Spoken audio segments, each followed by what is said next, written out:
The 2020 defeat was catastrophic in that sense. I mean, Trump's record wasn't tremendous, but he was the first president to try to do something about immigration. And by the way, by not tremendous, some of that's Trump's fault.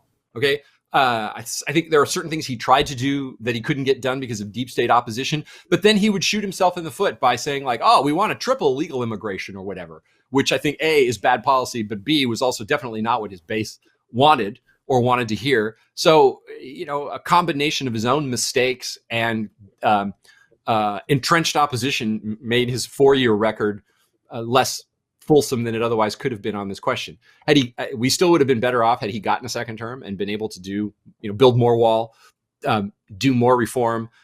We know that what we have now in office in Washington are complete open borders absolutists.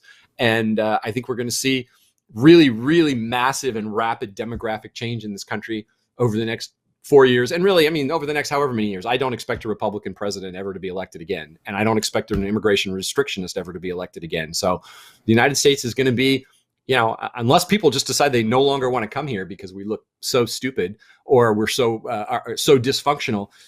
Matt Iglesias's alarming and I wish preposterous book title, 1 Billion Americans, suddenly becomes plausible given the way the ruling class is now and what it wants and the entrenched power that it has.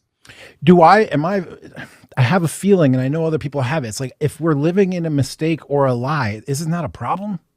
Like, Curtis would say no. He would just say, "Oh, that's part of the plan." No, it's certainly. I think it's a problem. I mean, I think it's definitely a problem. Let me just one last thing. My friend of mine put it this way, and this is one of these things that I'll believe it when I see it, or may not happen. But I have said for a while, and others have said, and I believe that one of the fundamental, there are 3 fundamental purposes to mass immigration for the ruling class, right? One is cheap labor, keep labor costs down, and goose business profits. Maybe there's 4. Another is just the larger the population, the larger the consumer market, and you could say, well, that would exist no matter where certain people are. Well, it isn't if their incomes are X in country of origin, but they become X plus Y once they're in the United States, then they make better consumers. The third reason is expiation of guilt. America and the entire West have come to believe themselves fundamentally guilty societies that owe the rest of the world access to their soil, their markets, their labor markets, their housing markets, and so on and so forth. We have no moral right to restrict immigration at all. This has become elite conventional wisdom, left-wing conventional wisdom. And then the fourth reason is simply votes, right? Any place that tips the immigrants tip population-wise votes Democratic forever, or votes left of center. It doesn't matter which country you're talking about. Votes left of center forever. So didn't 2020 refute that assertion, though? Border counties in Texas, Dade County in Florida. We saw for the first time some drift in the Rio Grande Valley and in certain parts, a shift toward the red, but it's nothing like majorities for Republicans or for Trump. Now, if that trend were to continue, I'd be delighted. Am I expecting it? No, not necessarily. I suppose this would be that sort of, this is either an anomaly that disproves the prior 50 years or post 65, the entirety. Let me put it this way. If that trend that we saw is the beginning of something new, then it's a reversal of the 55 years, consistent 55 years of voting patterns since Hart-Celler in every state, at every level, the municipal level, at the state level, and the national level. Maybe something big has finally happened to change it. I don't know. But I think something big has happened. I think, and we touched on it earlier when we were discussing the Monroe Doctrine in Latin America and the types of people in Latin America, the Peninsulares, the Conquistadores, whatever. These people aren't woke. If so, we do know that the one way that the United States political system stabilized, for instance, in the 20th century, was by the lockdown, the restrictionism, and people think it starts in the 20s because that's when the bill passed. 1923 and then 24, but it really starts in 1914 with the end, essentially, of transatlantic shipping and the steerage boats because of World War I. So the United States doesn't have effectively lots of immigration from 1914 until the 80s, because Hart-Celler passes in 65. It's still a trickle up into the 70s. It really starts to become a large numbers in the 80s. My point, though, is this. This is what my friend said to me. He says, there will come a point, if this continues, where that 40 or 50% of the country that I talked about. You want to call them Trump voters, call them whatever you want, deplorables, flyover people, realize that they are now, that immigration has so gamed the political system that they're locked out forever. They can vote and it doesn't matter.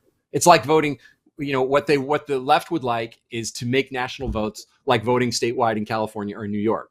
Republicans are there, they exist, they live there, they can go and vote in the polls, and it absolutely doesn't matter. If you get to a point where there's a significant number, tens of millions, 100 million people who realize I am in this nominal democracy, I am technically allowed to vote, but my vote doesn't matter. The system has been completely gamed to make sure that I no longer have a voice. I think that fundamentally destabilizes the system in a way that will have unforeseen consequences. See, there you go again. You're attributing weakness to sort of conflating weakness with illegitimacy. I don't think it destabilizes the system at all. I think that actually the normal, if you look across history, the normal position of most people is complete political apathy and complete knowledge that they're completely incapable of changing the powers that rule over them. And if you look at, one of the things, I forget, I was reading this in Sallust or maybe Sallust, the last elections that were held in the Roman Empire, because of course Augustus doesn't say, "Oh, the Republic is over, I'm starting the empire." He's not like Palpatine. He's like, "Oh, we've restored order and stabilized the institutions, and I'm the first citizen." That's it. And actually, the last person who tries to organize actual Roman-style Republican elections in the imperial period is none other than Caligula. And of course, because it's Caligula, star of the famous Bob Guccione movie, it's a show. It's a complete shit show. No one takes it seriously. It's a complete joke. It's like student government. And so, the reality is, and, having lived for a number of years in California, I've seen this happen. It's just, it all simply turns into student government. It doesn't matter at all.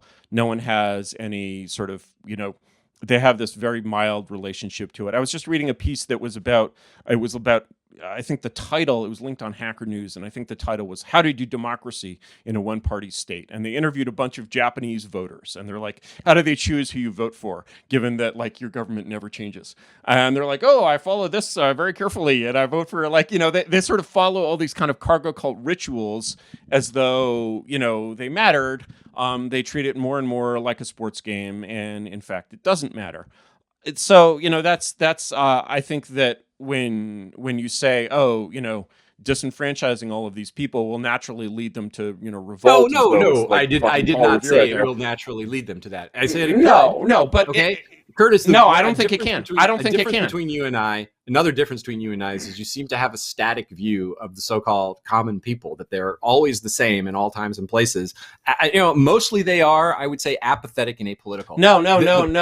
I think the modern apathy is new. Let me look at it. The character of the American people is a 250-year tradition of rather spirited defense of liberty and of belief, however potentially misguided at times, that they have some say over the direction of their government. It is possible, it may not come to pass, we may be so corrupted and so degraded and so apathetic at this point that we will let the transition to empire pass unremarked and unlamented. But it is possible that when people finally realize, like, my vote doesn't matter anymore, this whole thing is rigged and is a game, there will be a reaction. Not guaranteed. It is possible. What should they do? What should they do? That suffers from the same problem, or at least the same potential drawback as the Brazil analogy. California can only be California because it is backdropped by federal power. It is backdropped, in a sense, by red resources, and whatever residuals of red virtue are left both in the state and in the rest of the United States. If we could saw off California and make it an island, as the way the original Spanish explorers thought it was in the 15th and 16th centuries, if we could first get my immediate family out of there, but I would be all for that experiment, and I guarantee you that place would not be able to govern itself in any kind of sustainable way for more than 10 years, probably less than that. Well, not the way it does, certainly. I mean, I don't think we disagree at a certain level. I think there's a lot of and you can see that when I talked about what would happen. I mean, is California so different from France, right? You know, what happens in France if you pull it outside? It's stupid. That's a different question. That's a quick, yeah. It's a different question because there is still a French tradition. I think that, you know, the relationship between us and our ancestors 250 years ago is wildly overstated. I think if those people met us, they would be horrified and disgusted, and they'd probably assume that the only you know, leader for us is a king. So why we take their, you know, if they themselves would prescribe monarchy for us, why we continue to refer to them and prescribing republicanism for ourselves? I'm not prescribing republicanism for us. I say with my teacher, mentor, and literary hero and philosophic guide Machiavelli, that all things being equal, I prefer republics to monarchies. I absolutely realize that republics are not always possible, and this may be one of those times, kind of country. I prefer shortly coming to a time. I prefer the kind of country. I prefer. We have long since passed the time when republicanism was not possible, in my opinion, many years ago, and many before our parents were born.